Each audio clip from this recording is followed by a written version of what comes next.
어떻게 임플란트 가격이 이렇게 차이가 날까요? 30만원대 임플란트가 정말 좋은 걸까요? 그리고 이것보다 훨씬 중요한 점이 있습니다. 꼭 강조하고 싶은 부분인데 사실 임플란트 가격에는 이 세 가지 요소로만 정해지는 것이 아니라 더 중요한 게 포함되어 있습니다.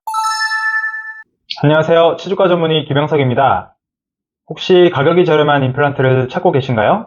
임플란트 비용은 30만원대에서 300만원대까지 가지각색입니다. 어떻게 임플란트 가격이 이렇게 차이가 날까요? 30만원대 임플란트가 정말 좋은 걸까요? 오늘은 임플란트 가격이 다른 이유에 대해서 설명드리고 임플란트 가격이 어떻게 정해지는지에 대해 말씀드리겠습니다. 네이버나 구글에 임플란트 가격을 검색하면 비용이 38만원부터 시작해서 49만원, 59만원 등등 가지각색입니다. 심지어 대학병원에서는 임플란트를 하나에 200만원에서 300만원 정도 합니다. 이제는 대학병원 임플란트 하나 심을 가격으로 저렴한 치과에서는 임플란트를 8개를 심을 수 있습니다. 근데 과연 진짜 그럴까요?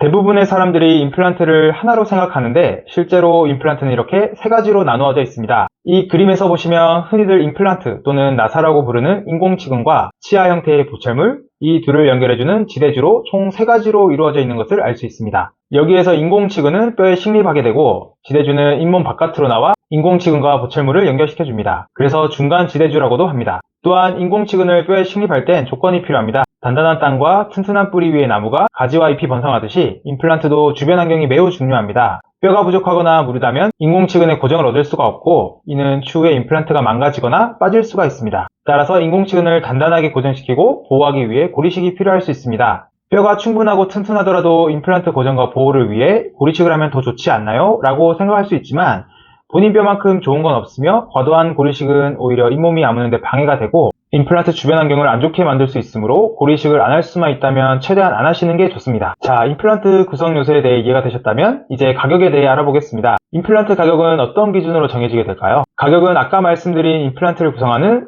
세 가지 요소가 어떤 재료들이냐에 따라 가격에 영향을 주게 됩니다. 다시 말씀드리면 임플란트 가격은 인공치근, 지대주, 보철물 종류가 가격에 영향을 준다고 보시면 됩니다. 인공치근은 보통 오스템, 네오, 메가젠, 포인트, 덴티움 등의 회사에서 나오는 국산 인공치근을 치과에서 많이 심게 되는데 회사마다 구입 단가가 다르므로 어떤 인공치근을 쓰냐에 따라 가격이 달라지게 됩니다. 제네시스, 아반떼, K5 가격이 다른 것과 마찬가지죠. 보통 대중적으로 알려진 오스템, 덴티움 임플란트 가격이 높은 편입니다. 또한 지대주도 기성품이 있고 맞춤형이 있는데 커스텀 지대주라고 불리는 맞춤형이 가격이 더 비쌉니다. 왜냐하면 맞춤형일수록 인공치근 식립 방향, 인접치, 대합치에 맞춰서 맞춤 제작이 가능하기 때문입니다. 정장 기성복과 맞춤복이랑 비슷한 개념으로 보시면 됩니다. 보철물은 메탈에 포세닌을 덮은 PFM, 치아색과 비슷하면서 단단한 지르코니아, 골드 이렇게 세 가지로 나눌 수 있는데 골드, 지르코니아, PFM 순으로 가격이 비쌉니다.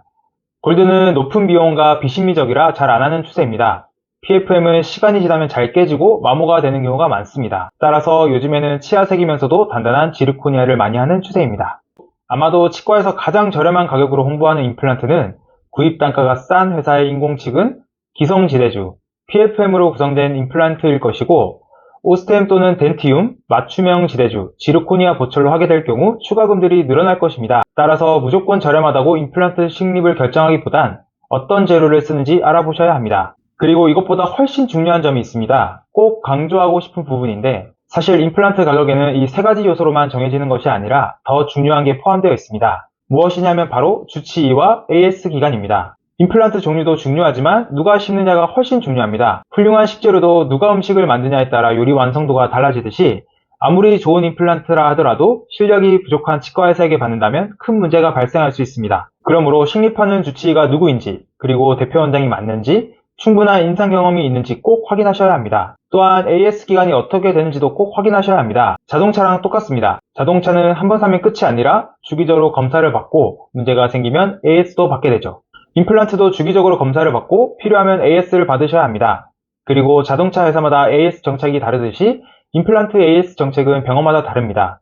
따라서 무상 AS 기간이 몇 년인지, 유상이면 얼마를 부담해야 되는지, 어디까지 책임져 주는지 등등 꼭 확인하시고 병원을 정하셔야 합니다. 추가적으로 고리식 비용은 임플란트 비용과 별도로 받게 되는데 비용이 병원마다 다릅니다. 어떤 고리식제를 쓰냐, 양은 얼마나 되냐, 고리식 난이도는 어떻게 되냐에 따라 가격이 다르며 고리식 비용을 부위별로 받냐, 고리식 양으로 받냐에 따라 다릅니다. 예를 들어 임플란트를 3개를 심는데 A라는 병원은 부위당 뼈이식 비용을 20만원을 받고 B라는 치과는 고리식 양 0.25g당 30만원을 받는다고 하면 같은 고리식제 0.25g을 썼다면 A치과는 고리식 비용이 60만원, B치과는 30만원이 되는 것입니다.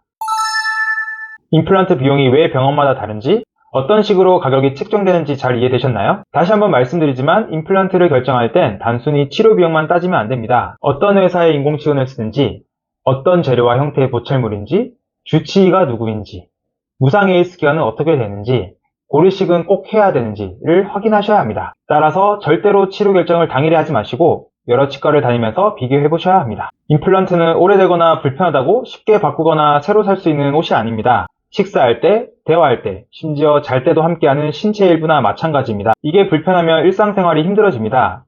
또한 임플란트가 문제가 생기면 인접치아 또는 인접 임플란트에도 안 좋은 영향을 주게 되어 발치를 해야 할 수도 있습니다. 제대로 알아보지도 않고 무조건 싼 임플란트를 찾으시는 건 누가 만든지도 모르는 안전 보장이 되지 않는 싼 자동차를 타는 것과 똑같습니다. 이런 일이 생기지 않도록 꼭 신중하게 결정하시기 바랍니다. 싼 게 비지떡입니다.